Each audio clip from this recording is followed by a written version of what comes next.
여러분 안녕하십니까, 진성호입니다. 윤석열 국민의힘 대선 후보가 오늘 인천에 떴습니다.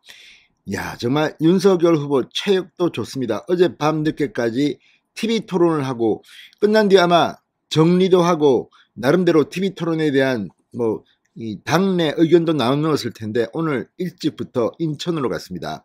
오늘 윤석열 후보는 인천 유세를 마친 뒤 오후에는 서울로 와서 마포구, 구로구, 양천구 집중적으로 서울의 중요 거점을 돌면서 유세를 벌이기로 했습니다. 자, 오늘 공교롭게도 이재명 민주당 대선 후보는 경기도 유세의 첫 번째 지점을 김포로 정했습니다. 그런데 김포 사진만 보면 윤석열의 인천은 정말 엄청난 인파가 몰린 것 같은데 김포는 조금 엉성합니다. 물론 사람이 적지는 않은 것 같습니다. 그럼에도 불구하고 멀리서 찍은 사진을 보면 그렇게 많아 보이지는 않습니다. 왜 그럴까요? 김포 시민들이 이재명 후보에게 부글부글하기 때문입니다. 지난 TV 토론에서 심상정 후보의 공격을 받고 아니 서울에 수도권에 2, 3억 하는 20평대 아파트가 어디 있느냐 이런 질문에 있죠. 김포. 이 말 하나 때문에 김포 시민들이 발칵 뒤집혔습니다.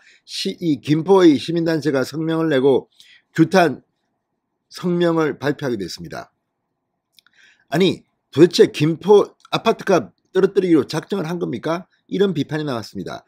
그래서인지 김포 유세 좀 썰렁했습니다. 반면 오늘 인천은 정말 뜨거웠습니다. 요즘 윤석열 후보가 가는 장외 집회는 정말 엄청납니다. 오늘도 엄청난 인파들이 모였습니다.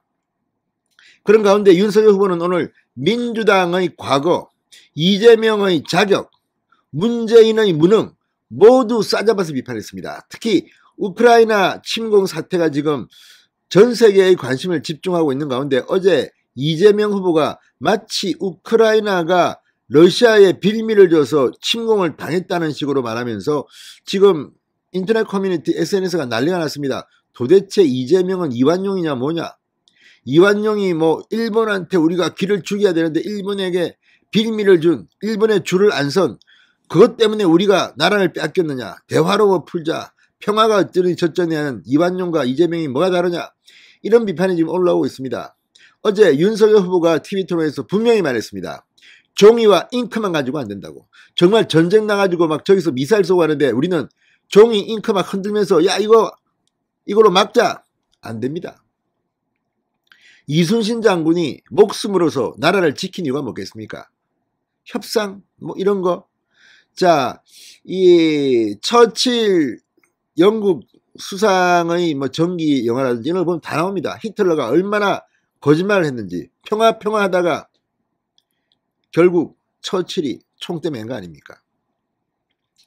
자, 아무튼 이런 것들을 보면 지금 이재명의 말로만 하는 번드르른 평화 이걸 갖다가 지금 깨야 됩니다. 지금 젊은 사람들이 요즘 분노하고 있습니다. 세계가 우크라이나를 침공한 러시아에 분노하는데 마치 민주당 의원들은 러시아의 대변인들처럼 SNS에 우크라이나 대통령을 조롱하는 그런 것들을 링크하고 있습니다. 이게 민주당의 수준입니다. 오늘 윤석열 후보가 인천에서 바로 이런 민주당의 정체를 벗겨냈습니다. 진성호의 융단 폭격 시작합니다. 이재명 더불어민주당을 융단 폭격합니다. 방송에 앞서 아직 진성호 방송에 구독자가 아니신 분은 붉은색 구독 버튼 눌러주십시오. 더 좋은 방송으로 보답하겠습니다. 윤석열 후보는 민주당의 공약들은 늑대의 아이들 유혹에 불과하다. 중요한 건 실천이라고 말했습니다.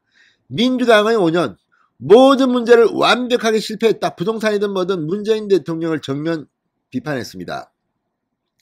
그들은 나라를 걱정하기보다는 권력을 유지하는 데 더 신경을 썼다는 겁니다. 국민을 선거 공작 대상으로만 생각한다. 아무튼 오늘 지역 공약도 여러 개 냈습니다. GTX 2노선 신설, 수도권 쓰레기 매립지 이전 공약 등 인천 주민들이 생각하는 그런 지역 밀착형 공약도 내놨습니다. 그렇지만 중요한 것은 역시 이 우크라이나 사태로 나타난 군 통수권자 대통령의 의지입니다. 자, 윤 후보는 오늘 오전 10시 30분 인천 연수구 청릉대로에 위치한 스퀘어원 앞에서 열린 유세 현장에서 민주당이 지난 5년 동안 주택, 일자리, 청년, 코로나, 외교안보 모든 문제에서 완벽하게 실패했다. 2017년 대선 때 공약을 잘못 만든 게 아니라 실천하려는 의지와 국정 철학이 완벽하게 잘못됐기 때문에 그런 것이라고 공격했습니다. 이재명의 민주당 주역들을 보면 80년대 좌파 운동권 세력들로 끼리끼리 자리 차지하고 이권을 갈라먹다 보니 모든 문제가 엉망이 되어 있는 것이다. 대장동이 그런 케이스가 아닌가 싶습니다. 이 사람들에게는 나라 걱정보다 자기들의 권력을 계속 유지하는 게 목적으로 오로지 선거 공작이 가장 장기다 이렇게 비판했습니다. 이들은 우리 국민들을 선거 공작의 대상으로만 생각하는 사람들이다. 이들이 선거 때 던지는 공약이나 입에 다는 소리는 마치 늑대가 아이들을 유혹하기 위한 것에 불과하며 이들의 검은 내심은 따로 있다고 정체를 폭로했습니다. 자, 그러면서 윤 후보는 이 민주당이 종전선언을 추진한 데 대해서 비판했습니다. 휴전선을 가운데로 두고 남북한 40개 사단이 대치해 있고 북한이 극초음속 미사일을 실험하고 도발을 하는데 지금이 종전 상태인가? 이 사람들이 종전을 하면 북한 비핵화가 될 거라는데 비핵화가 되고 종전을 해야 되는 것 아닌가? 말이 수레를 끓여야지 수레가 말을 끓는 게 말이 되느냐? 아무튼 지금 종전선언은 요즘 쑥 들어갔습니다. 문재인 대통령 이제 베이징 올림픽도 끝났고 시간도 얼마 남지 않았습니다. 이걸 가지고 한번 대통령 선거에서 재미를 보려고 한 것 같은데 세계가 용납하지 않습니다. 윤석열 후보는 어제 이재명 후보가 러시아의 우크라이나 침공을 두고 우크라이나가 러시아를 자극해 생긴 것이라는 주장에 대해서 맹비난을 했습니다. 안보가는 우리 경제의 안정과 번영과도 밀접한 관계가 있는 것인데 이런 왜곡된 안보관을 가지고 있으니 경제를 제대로 번영시킬 수 없는 것 아니겠나. 자, 지금 이재명의 이런 식의 논리라면 우크라이나가 러시아를 자극했다, 빌미를 줬다, 뭐 나토가 두고 지금 그러면 이 강대국들은 마음대로 약속을 짓밟고 뭐라 하면 얘들이 빌미를 줬잖아 이런 식. 그러면 전 세계에 어떤 나라가 상주를 하겠습니까? 이재명은 지금 제정신입니까? 뭐 유세장에서는 저 먼 나라 이야기인데 주가가 떨어지네 뭐 이런 식으로 이야기했다가 정말 비판을 받게 됐습니다. 도대체 이재명은 이거 천박하면 어디서 나오는 겁니까? 자, 민주당이 대장동 사건을 두고 윤석열 후보와의 연관성을 계속 주장하는 데 대해서는 이렇게 한마디로 박살냈습니다.